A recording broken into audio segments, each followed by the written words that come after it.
Hello, my name is Jean, and in this workshop, I'll discuss flipped classrooms. But first, let's take a few moments to look at today's learning objectives. Specifically, by the end of this workshop, you will be able to explain blended learning, define flipped classroom, compare traditional and flipped classrooms, and describe how to flip a classroom. Let's begin with blended learning. Blended learning is a general category of learning.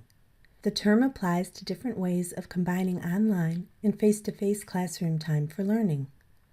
Technology is used when it contributes value to both the learner and instruction.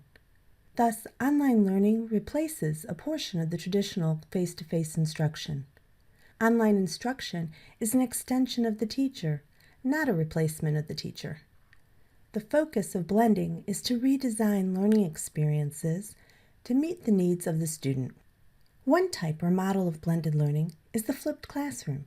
In a flipped classroom, students acquire basic content outside of and prior to class. Class time is then freed up for open discussion, featured guest speakers, or hands-on problem solving. Students can work together in class on application-oriented activities. Instructors become facilitators rather than lecturers. The term flipped is often attributed to two Colorado high school chemistry teachers, Jonathan Bergman and Aaron Sams. In 2006, they recorded their lectures and posted them online for students who missed their classes.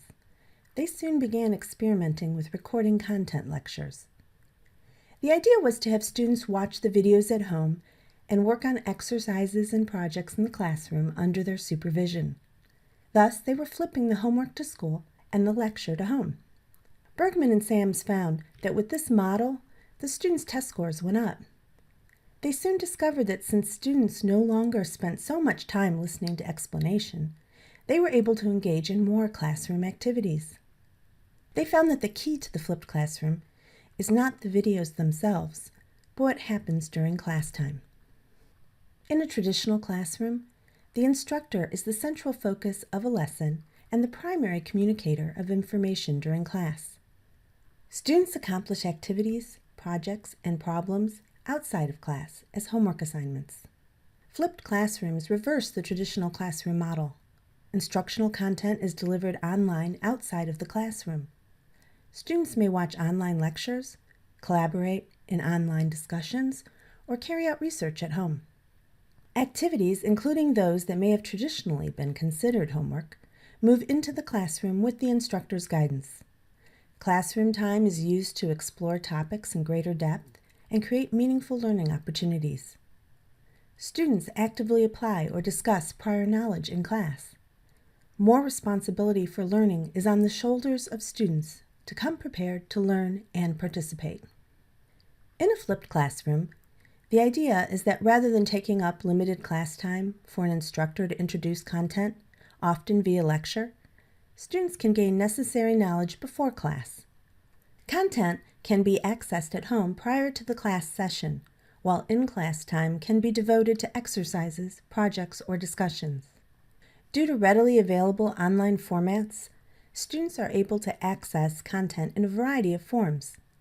Often video lessons prepared by the instructor or others are used to deliver content. Online collaborative discussions, digital research, and text readings may also be used. Moving the delivery of basic content instruction online gives students control of the pace. They have the opportunity to hit rewind and view a section they don't understand again, or fast forward through material they have already mastered.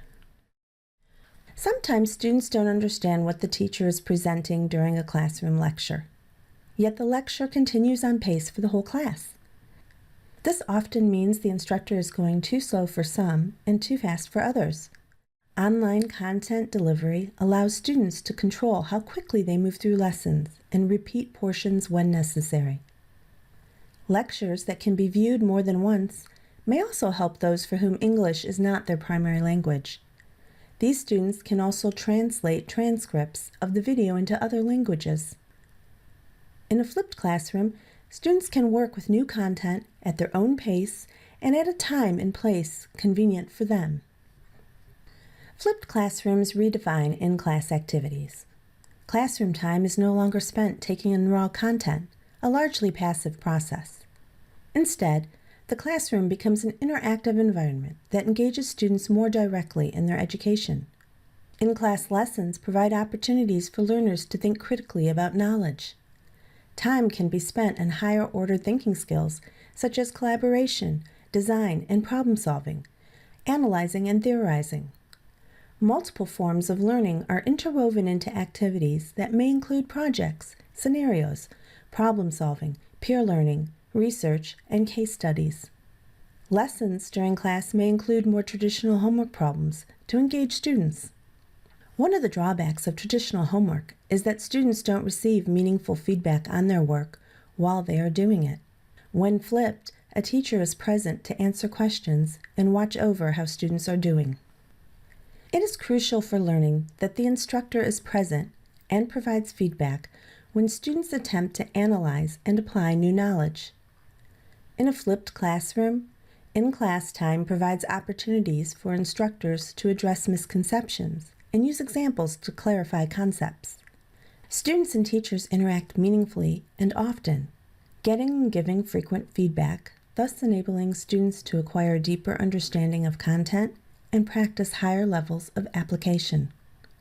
In a flipped classroom, coursework becomes a combination of pre-class work, in-class activities, and post-class assignments. Activities give meaning to what students learn and help their brains write this into their long-term rather than short-term memory. Students become active learners, while teachers facilitate that learning. To flip your classroom, start with one lesson or area instead of trying to take on your whole curriculum. Good lessons to start with are those containing difficult concepts to explain or requiring significant background information. By creating content lessons for learners to engage with prior to class, students can proceed through the weighty information at their own pace.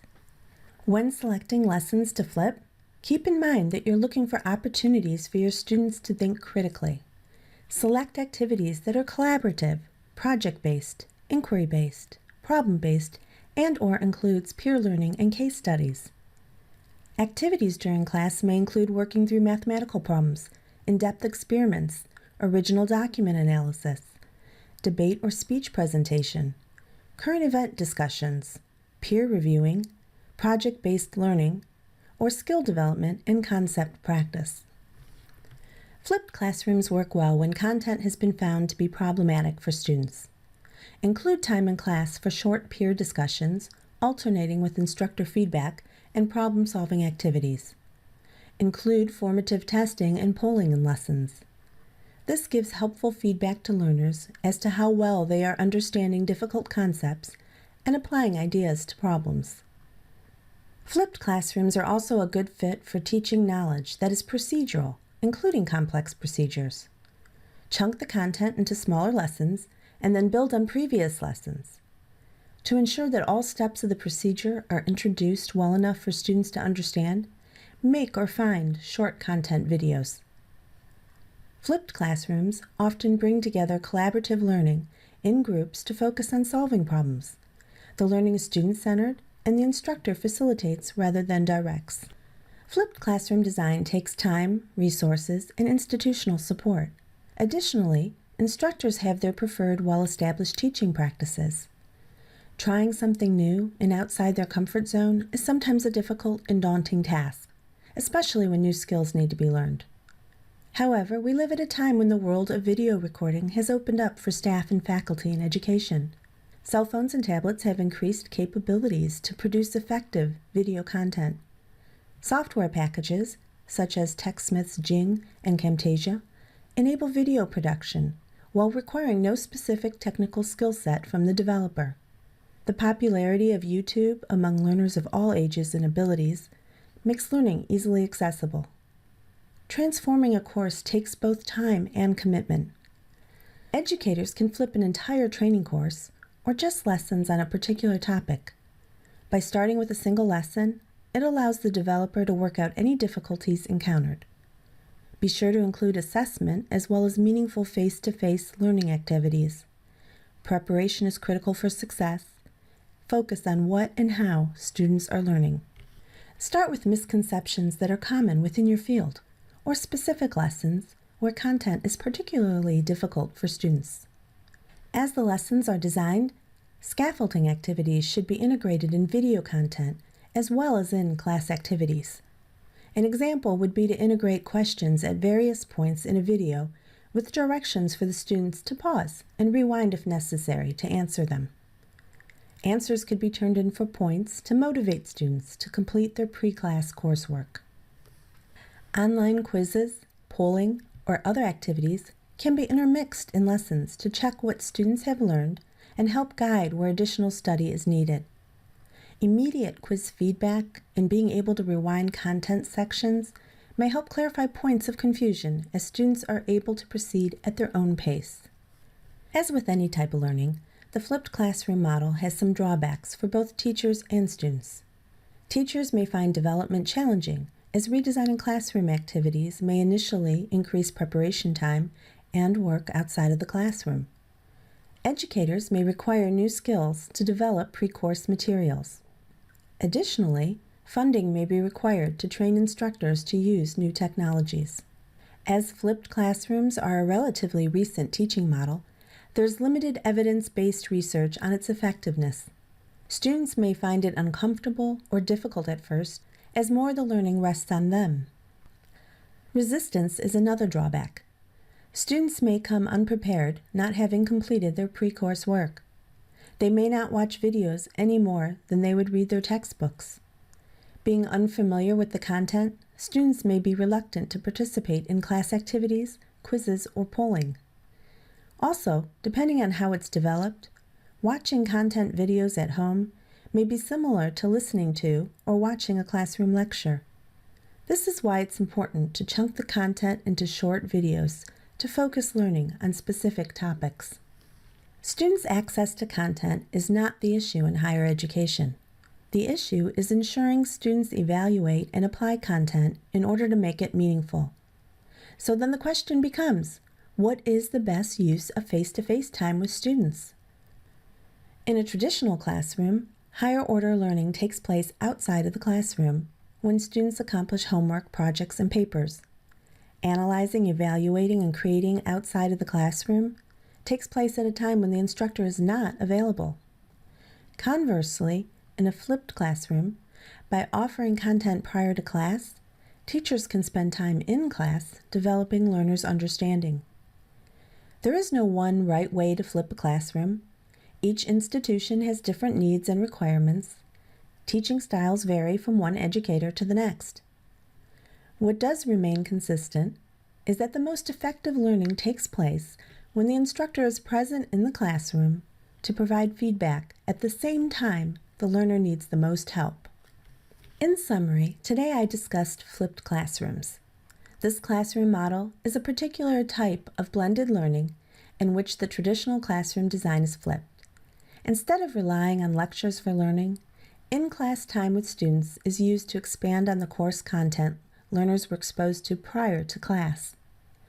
Additionally, I detailed what activities should take place in a flipped classroom, both before and during class time, as opposed to in a traditional classroom. I made suggestions for implementing and discussed how to develop a flipped classroom. I also pointed out some of the drawbacks to this particular design. These are the references I used when preparing this presentation. I hope you found this workshop helpful, and thank you for your time.